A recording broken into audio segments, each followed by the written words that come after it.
If you ask anyone who's one of the strongest characters in JJK, the obvious answers will be Gojo and Sukuna, and then typically after that you'd hear Kenjaku, Yuta, Hakari, and so on and so forth. However, not one person would say Yuji Itadori, and it makes sense why. It's no secret that when Yuji's fighting against the main thrust of the series, he's constantly getting thrashed and is always considered weak by the high tiers of the verse. When you compare him to even Maki, he's just an inferior version of her, except he just uses cursed energy to fight, and even then he can barely keep up with Maki. Without a curse technique, Yuji has always been far behind not just the strongest, but even the bare minimum of the heavy hitters of Jujutsu High, and it makes sense and shows. However, recently Yuji has seemed to become much stronger, and I'll explain why and what this means going forward for the series, and for Yuji's development as a person and as a character. But before I delve deeper into the video, if you want to see more JJK content like this, let me know down in the comments and let me know what y'all think about Yuji's growth lately in the series. And if you hit the subscribe button, that will help it support me greatly and the grind moving forward. Yuji Itadori has always been a lackluster character in terms of power and abilities in comparison to other powerhouses in the series like Gojo, Yuta to some extent, and it's not even a contest. When he fights characters like Mahito and Sukuna, who have some of the strongest abilities in the entire series, he's a simple punch kick kind of guy, whereas everyone is that and more to an insane degree. However, in the latest chapters, it's pretty clear to me and the audience, Yuji is completely different, and I don't mean just his arms and attitude. He's on a whole nother level compared to the last time we saw him, and there's a reason why. I was rereading the latest JJK chapter, and a couple things stood out to me, and more importantly for Yuji. Besides the fact that the chapter was okay, there was a couple of things that made me think, wait, what's going on, or what does this mean for the series? The main focus of the latest chapter was mainly about Higuruma's potential as a sorcerer intriguing Sukuna, and even comparing his potential and talent to someone like Satoru Gojo, basically the powerhouse and power ceiling of the series. But I plan on making a Yuji potential video. A couple things Sukuna says makes me believe Yuji does have blood manipulation, and this has been a theory going on since chapter 220 came out, when Yuji tells Choso he's sorry about his brothers, and Choso responds with, "It's fine as long as they can live on inside you."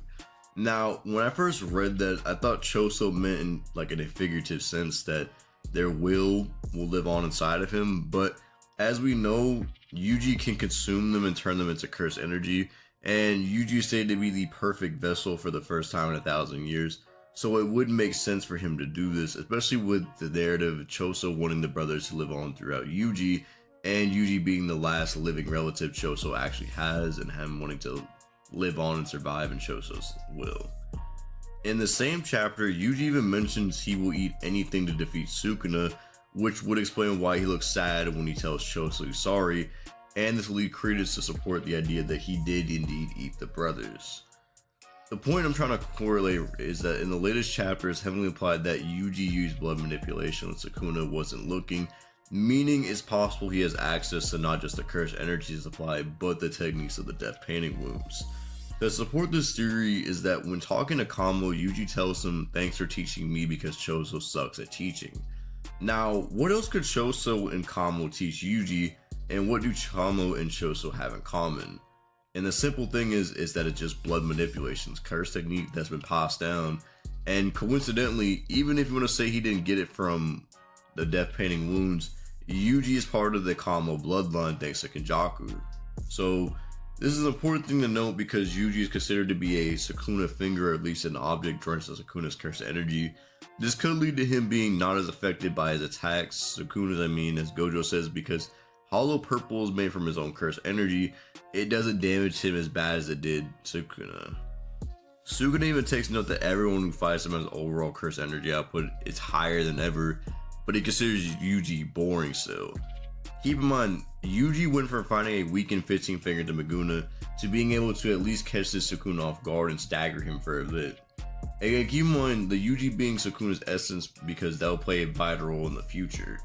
I plan on making a video on why Sukuna considers Yuji boring, but to sum it up, I think the reason he finds Yuji boring is the innate potential to grow and become stronger.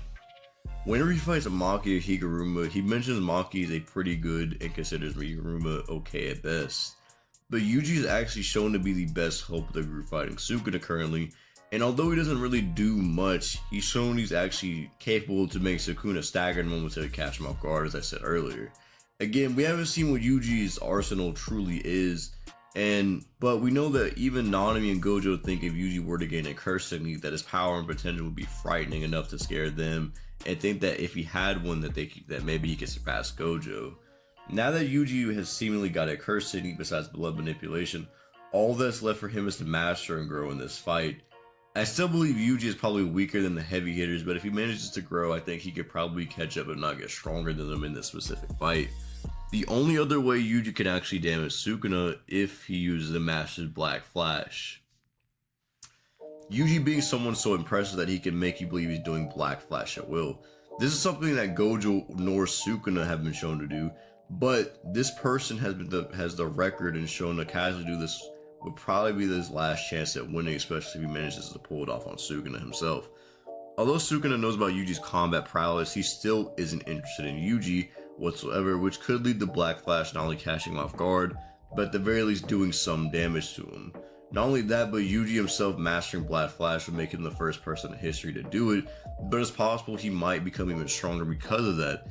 If anybody deserves to defeat Sukuna and to win, it's none other than Yuji Itadori, and hopefully gets his get back and becomes stronger and to reach his goal of defeating the curses and to prove his existence as a Jujutsu sorcerer.